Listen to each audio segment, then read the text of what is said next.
Marilah kita lanjutkan setelah sebelumnya kita berhasil memformat suatu data yang ada, yang kemudian nantinya bisa diperoleh tampilan seperti ini.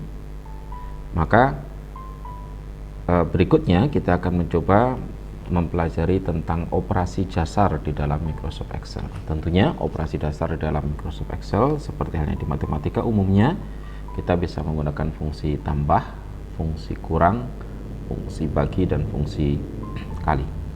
Mari kita lihat sekarang untuk fungsi tambah.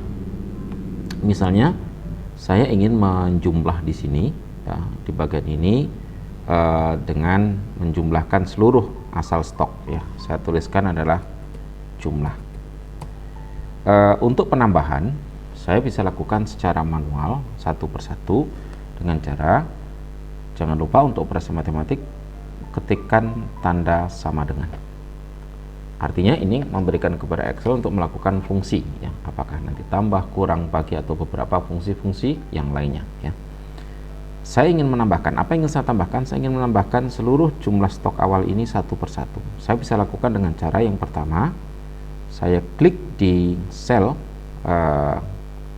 C6, ya, di angka ini, kemudian saya klik tanda tambah, shift tambah, kemudian saya lakukan lagi sama terus untuk di setiap sel sampai ini ke bawah, ya, satu persatu, shift tambah, kemudian klik di sini, pencet shift tambah, pencet lagi shift tambah, kemudian shift tambah, kemudian shift tambah, dan kemudian ini artinya kita akan menjumlahkan seluruh angka dari baris yang ke-6 sampai baris yang ke-15, ya. Kita lihat 1, 2, 3, 4 sampai seterusnya, di sini C15.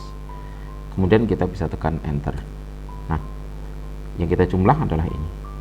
Ini tentunya ketika kita melakukan untuk data hanya 15 data seperti ini sangat mudah, mudah tanpa ketemu kesulitan yang berarti. Bagaimana kalau datanya kemudian ribuan? Nah, cara yang mudah berikutnya, ya, itu adalah dengan kita pencet tanda sama dengan, kemudian kita katakan sum, ya, sum, baru kemudian kita buka kurung begini. Di situ ada panduannya untuk numbernya dari berapa sampai berapa. Nah, kita bisa jumlahkan dari sini, kemudian kita tekan tombol shift, tombol enter, kemudian panah ke bawah, kita tutup kurung, ya. Jadi kita akan mensum angka dari baris ke-6 kolom C sampai baris ke-15, lalu kita tekan enter, hasilnya akan sama. Atau kita bisa menggunakan fungsi yang ada di bagian atas ini kanan untuk auto sum, ya. Kita klik di sini, ya, kemudian kita klik sum. Apa yang mau kita sum? Ini secara otomatis dia langsung mengenerate di antara dua tanda kurung ini untuk hanya di bagian berikutnya. Kita backspace, ya, kemudian kita letakkan dari sini, kita tekan shift, kemudian tekan kontrol, kita panah ke bawah. Maka ini juga sama sebetulnya, tanpa kita ngetikkan secara manual tetapi menggunakan tombol auto sum, yang dijumlah adalah dari baris ke-6 sampai baris ke-15, lalu kita tekan enter, hasilnya adalah sama. Ini adalah untuk fungsi penambahan, ya. Jadi kita lakukan dengan cara yang panjang, dengan sum kita ketikkan ini, atau kita gunakan dengan formula yang ada di dalam editing ini, ya.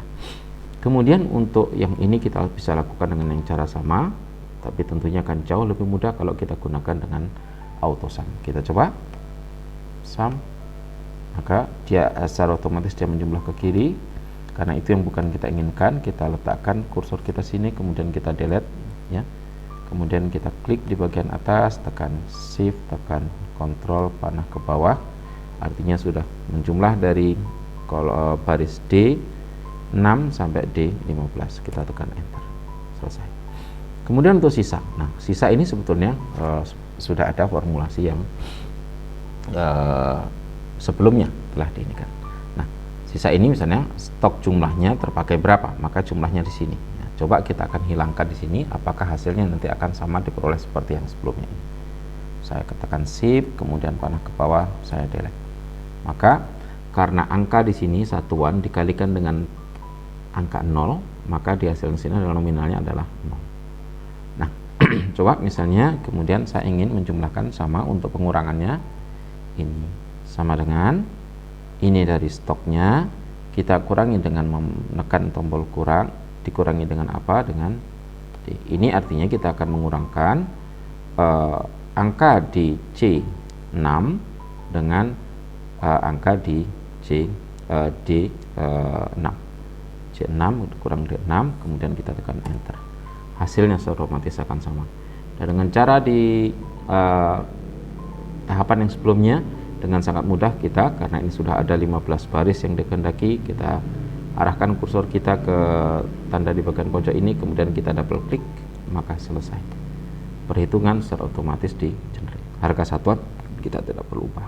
Ini adalah fungsi penambahan, ini adalah fungsi pengurangan. Dan kemudian bagaimana kita menggunakan dengan fungsi perkalian, ya. Untuk fungsi perkalian ini, kalau kita tekan di sini, apa yang kita kalikan yaitu sisa stok dengan nilai harga, ya.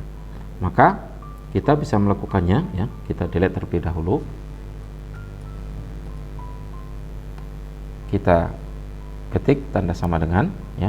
Apa yang kita kalikan adalah sisa barang ini, kemudian kita kalikan dengan harga satuan di kolom F-nya, kemudian kita tekan enter, maka kita peroleh seperti yang sebelumnya. Kita bawa lagi ke sel ini, kita lakukan double klik, dan dalam waktu yang singkat kita peroleh bahwasanya nilai nominal yang kita miliki dari stok barang ini langsung bisa diperoleh. Nah, kita ingin menjumlahkannya, berapa nilai total dari seluruh nominal barang yang ada di sini. Kita bisa lakukan dengan auto sum tadi, atau kita bisa ketikkan di sini sama dengan sum, ya. Kemudian buka kurung, dari sini kita tekan shift, kontrol, ikuti panah ke bawah, ditutup kurung, kita enter. Maka nilai total daripada seluruhnya tadi ini itu adalah 76 juta.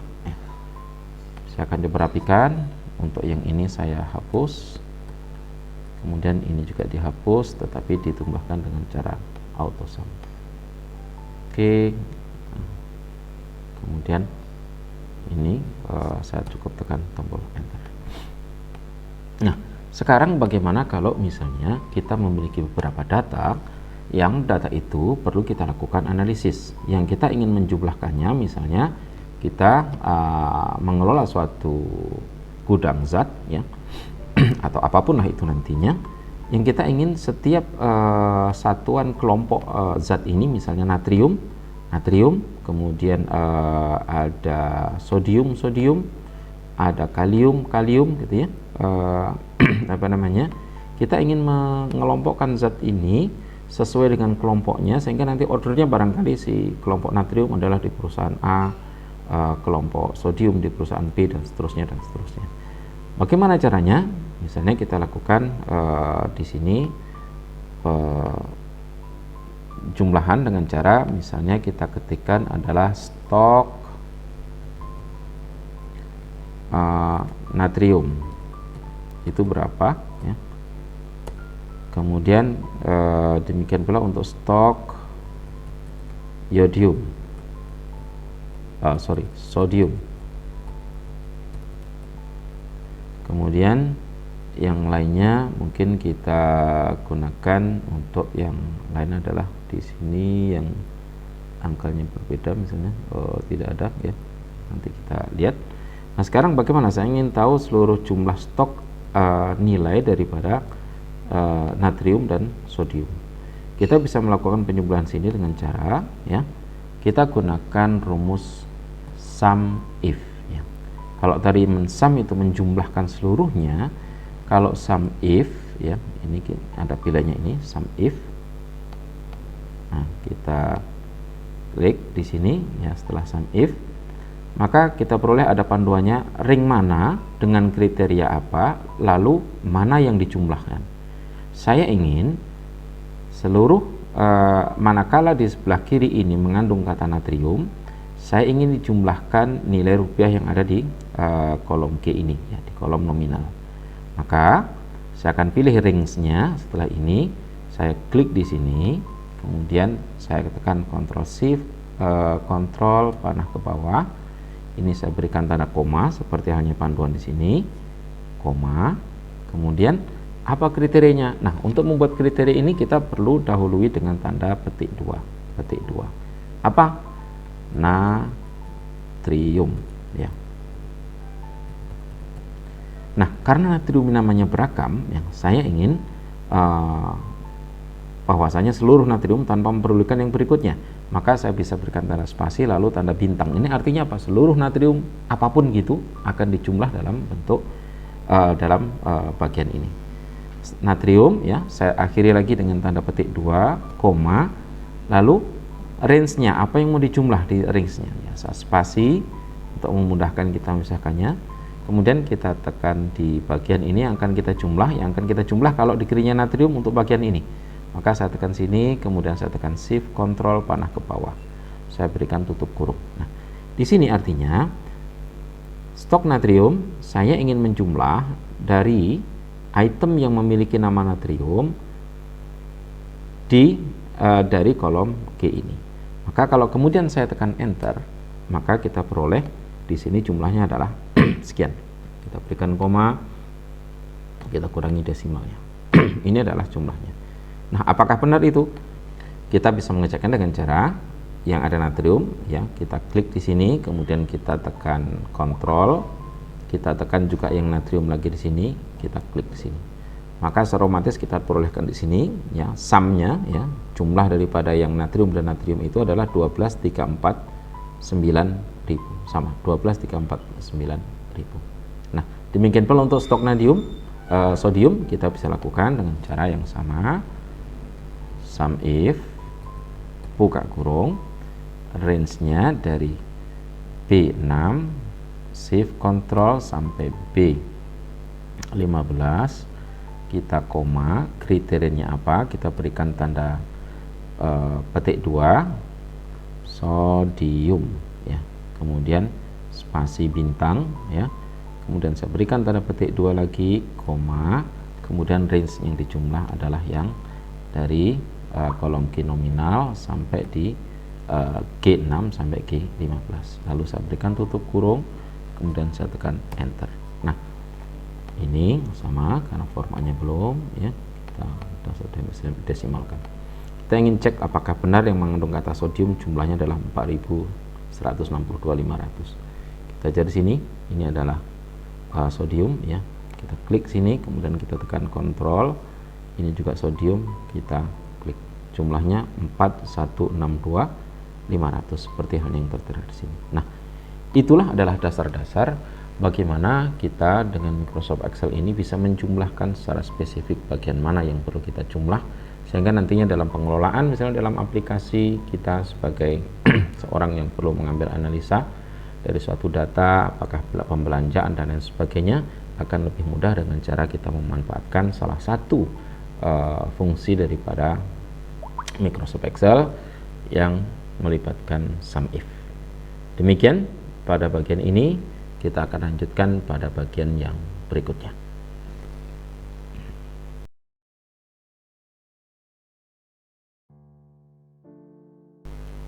Kita berjumpa lagi. Ada bagian yang belum sempat saya sampaikan sebelumnya, yaitu tentang bagaimana kita setelah melayout suatu sheet, memformatnya dengan baik, mungkin memasukkan kalkulasi yang ada di sana, lalu kita ingin mencetaknya dalam suatu hasil file dalam bentuk kertaskah atau dalam bentuk file PDF.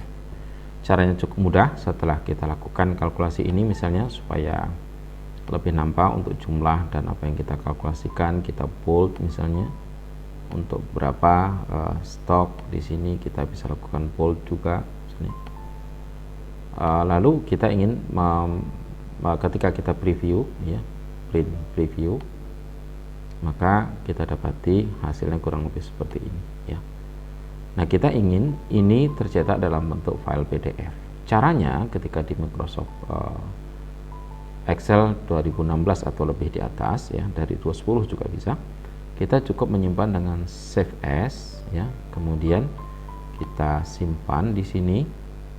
Nah, ketika muncul seperti ini, maka kita dari save as type-nya kita klik di sini, bukan sebagai Excel workbook ya, tetapi kita simpan sebagai PDF. Nah, kemudian ketika kita okekan save, maka secara otomatis tampilan dari produk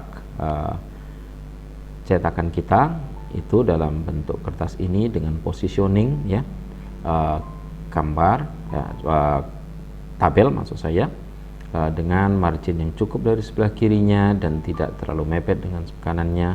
Lalu letak judul tabel ini berada di bagian yang center daripada inti tabel ini tadi, dan seluruh proporsi tulisan misalnya dengan kerapian untuk nomor dia ada berada di tengah, kemudian ada tulisan ini rata kiri tetapi juga di tengah, sedangkan angka itu dia rata di bagian kanan ya, di bagian ini, dan dia dengan angka ribuan terbedakan dari angka ratusan dan juga mungkin angka satuan. Nah, demikian sebagai tambahan untuk bagaimana kita mencetak hasil kerja kita dalam bentuk file, atau secara otomatis kita juga bisa langsung mencetakkannya ke printer dan hasilnya akan tampil seperti ini. Terima kasih.